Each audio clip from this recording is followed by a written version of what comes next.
So I posted my last game pickup video not even a few weeks ago, and I've already acquired several more new games to add to the collection, about 18 or so, and most of those will be going into the collection as a permanent stay. Have already gotten the chance to play a few of them through recent pickups, and they're from a variety of sources. I got the opportunity recently to go to MegaCon Orlando, so I was even able to pick some up physically in person besides some of my normal online sources and kind of your standard fare. But without further ado, let's kind of get into what those look like. So starting off with that kind of aforementioned title, I was able to pick up Dead or Alive Extreme 2 at MegaCon. This is a no manual copy as indicated here, so just came with the game disc and the case and artwork. Have gotten a chance to play a little bit of this. My wife was really excited to see both this and then the original Dead or Alive Extreme available from one of the vendors at MegaCon. I unfortunately, looking back on it, didn't pick up the original Dead or Alive Extreme from that vendor. It was priced pretty well at about $40 complete in box from that vendor. So kind of kicking myself on not picking that one up, but maybe I'll be able to go back and see them. That vendor is located still in Florida, so I'll maybe have the opportunity to go see them up in the Panhandle where they're located. But really nice copy, good unscratched disc that I was able to get, and I don't really have a huge problem not having the manual for this, so was happy to pick that up at a pretty decent price there. The next game that I picked up that I was actually able to play this month is Screamer, and this is one that I've had pre-ordered for quite some time. I have only put about a couple of hours into this thus far, but have really been enjoying this and everything that I've played of this thus far. The concept of controlling a car in a racing game with both sticks is really interesting, and then obviously the big pull of this game thus far, at least in a lot of the trailers and advertising, has been kind of the story-based elements of this game. That's all there. It's a little bit corny so far from what I have played, but just the fact that Milestone is kind of going all in on this has been really interesting to me. So I'm just really happy to have this as part of the collection, and I'm excited to play more of this, especially. This has been one of my most anticipated games of this year as well, and I was able to pick this up via a pre-order that I had secured a while ago to get this for, I think, around $46, which definitely knocks it down significantly from its normal, I think, $60 retail price. The next game I got delivered just as of a few hours prior to this recording would be Outer Worlds 2 Premium Edition. And normally I stray away from all of the Xbox Game Studios published games, either on Xbox or PlayStation, because they're never complete on disc, just like this one is not. But I was able to get the premium edition of this for right around $35 from Best Buy. I had a couple of coupons, and then there was a deal of the day sale on this one in particular. So this is the base game with originally, when it launched, a 5-day early access, which I hate that they do that, and they lock that early access behind buying the more expensive version. I think this was $100 when it originally came out. DLC for the 2 future expansions, a corporate appreciation premium pack, and then access to a digital art book and original soundtrack. So my main thing was I'm getting the base game, which is still $70 on its own, and then the 2 future expansions, which are anywhere from $30 to $50 if you want to buy them either separately or together with the game. Getting all of that together for $35 was a steal for me. So being able to play through that, once I do play through all this, I probably will end up buying it digitally, either on Steam or through some other means. Obviously, if they ever do release a full complete version on the disc, that's something maybe I would look into, depending on how much I do enjoy this game.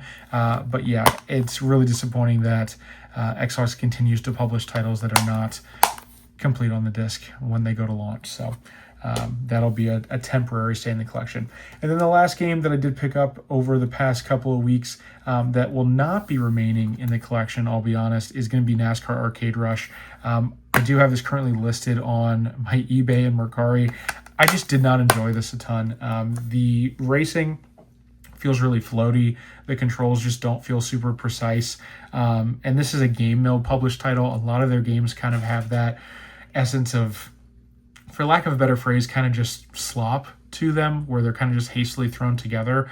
I had heard mixed things on this. I had heard from some people that this was a really good kind of standout title from them, and from others I'd heard it kind of followed that unfortunate trend from Game Mill. I've played some that have been really good, and then there have been some like I think the King Kong game that have been some of the worst that have been made in the past generation. So unfortunately this fell in that latter category for me, where I wasn't having a good time after an hour or so of trying to find the fun in it. So it won't be long for the collection, but that was part of a pickup for me. I think I got it for $9 or so from Best Buy.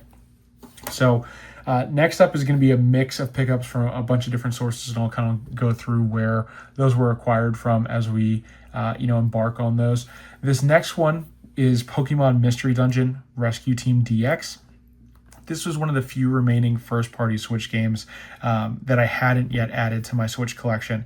I did pick this up from Mercari. Originally, it had listed itself as a brand new and sealed copy. It absolutely was not. The case and the cover art is a little bit yellowed, and it was definitely an open copy when it arrived, which I wasn't complaining too much about. It was only $35 versus like the normal $60. Additionally, there was an extra copy when this did arrive that I have since sold of Let's Go Pikachu. I was able to sell that copy of Let's Go Pikachu for about $30.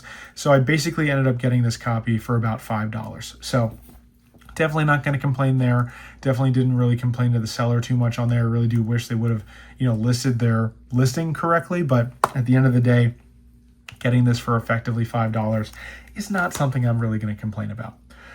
The next couple of games I'll kind of include together, and that'll be Rise, Son of Rome, and Star Wars Battlefront. I did get caught up in the middle of a Whatnot live stream, and they had listed Rise, Son of Rome. I had, selected this. I got the two of these together for $4, but shipping ended up being about $5, so altogether $9, which I think equates to about, the $4.50 each for these two, which I don't think is anything above what they're worth, but, not really a good deal, quote unquote, for both of these games.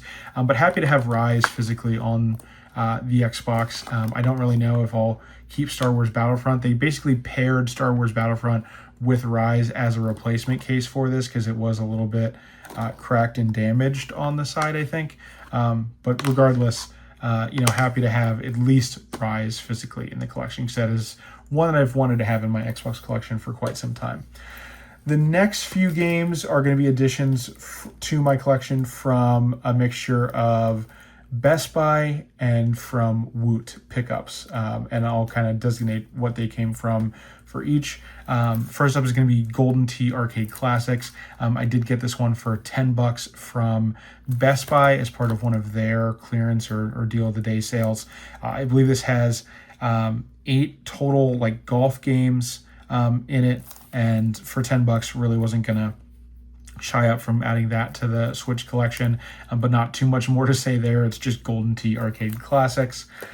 Next up is Shadow Labyrinth, which is a game that I had originally added to my collection, I believe on the PS5 from Target last year when I had a pre-order.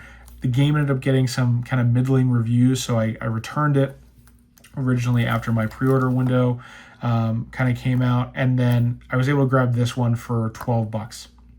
I'm willing to give a game a shot when it reaches that price and I can get it physically. So that's something I was happy to have and pick up for $12. I believe I picked this one up. I cannot remember whether it was Best Buy or Woot for this one. I think this was Woot that I was able to pick it up. Shadow Labyrinth on the Switch. Tawa and the Guardians of the Sacred Tree. This was a Best Buy pickup for $10. This is one that I had my eye on for quite some time, but wasn't really wanting to pay the $30 or so entry price for it. I believe it is a roguelike in some form or fashion. But again, $10, not really going to say no to that when it's ready and available alongside some of these other games at the same time. So happy to add that to the collection and add it to the backlog at this current moment. Next up is Like a Dragon Pirate Yakuza in Hawaii. Again, another game that I've had my eye on for quite some time. I have a lot of the Yakuza games for the PS5 and the PS4 specifically, and this is one that when it was first announced looked really zany, really cool to me as well.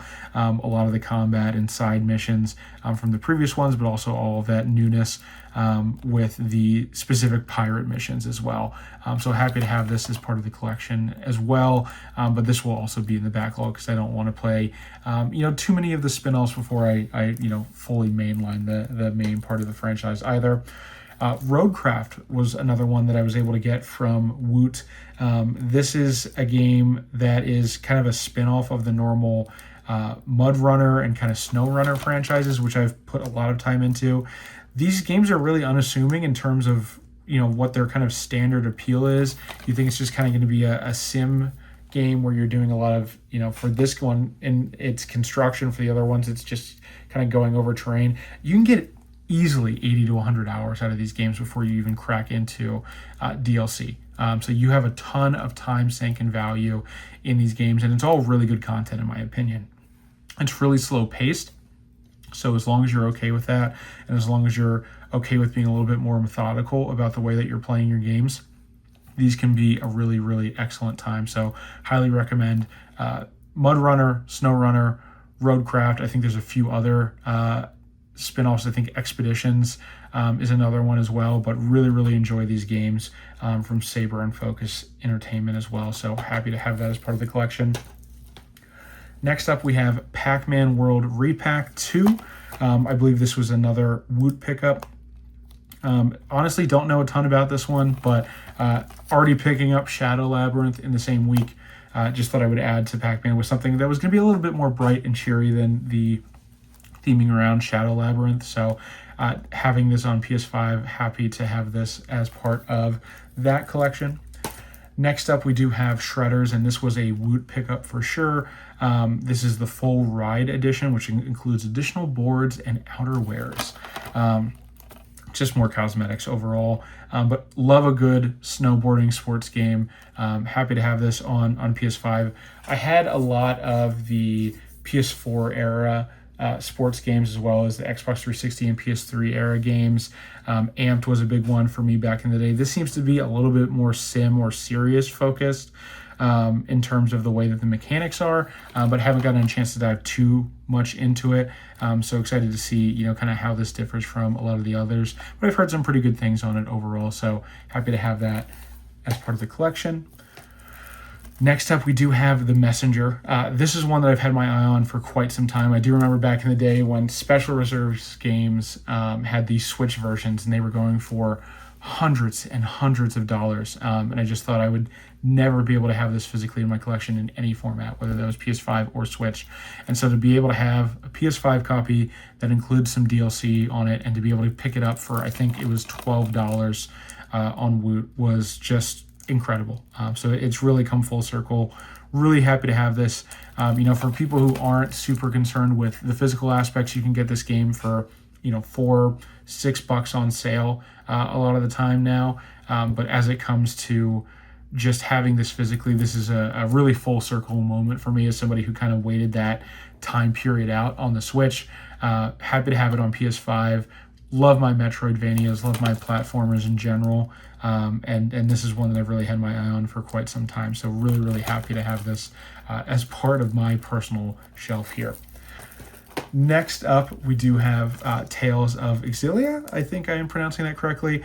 This is my 5th or 6th Tales game that I have added to my collection overall across a variety of consoles. Was able to get this for, I think, like $13 off of Woot. I don't know a ton about it. I do know they've been remastering basically all of the old Tales games, and then they've been really pumping things out for the Tales anniversary. But I've only ever heard good things about almost all of the Tales games. So, happy to have another JRPG added to the collection. This will have to go in the backlog, though, with a bunch of the other games that you've already seen. But really, really excited to have another one of these added to the collection. And then last but not least, to kind of round it out, we do have Recreation, kind of continuing with the theme of either JRPGs or racing games kind of dominating my mindset recently. This is a game that I had on my mind basically when it came out. It didn't get the best of reviews, and at $40, it kind of fell down my priorities in terms of want lists. But being able to get this for $20 recently was kind of the trigger that I wanted to pull there. So I am still finishing up Tokyo Extreme Racer, and then I am on Screamer right now. But after I finish Screamer, this will be the next racing game that's kind of on the rotation for me here. So really excited to get that one. If I'm looking at the stack here, there's a few games already that I mentioned might be out of the rotation. So NASCAR Arcade Rush, unfortunately, won't be staying. But the majority of these others will. Star Wars Battlefront, Outer Worlds 2, probably not going to be long for the collection, but everything else will be permanent fixtures. So we're looking at 15 overall games here that should be staying. Everything from the Xbox 360 era all the way up to modern consoles with the PS5 and the Switch. I do have some additional pre-orders coming in for the month of April and May, so I imagine I'll have one of these collection videos coming up again soon. But if you did enjoy this content, please leave a like down below. Leave a comment about what your favorite game from this pickup lot was and what games you've picked up recently. Would love to hear your thoughts down below. If you haven't already, please subscribe. It really does help out the channel, as I am trying to reach 1,000 subscribers by the summertime. Would really, really appreciate your support here. Thank you so much, and have a great rest of your day.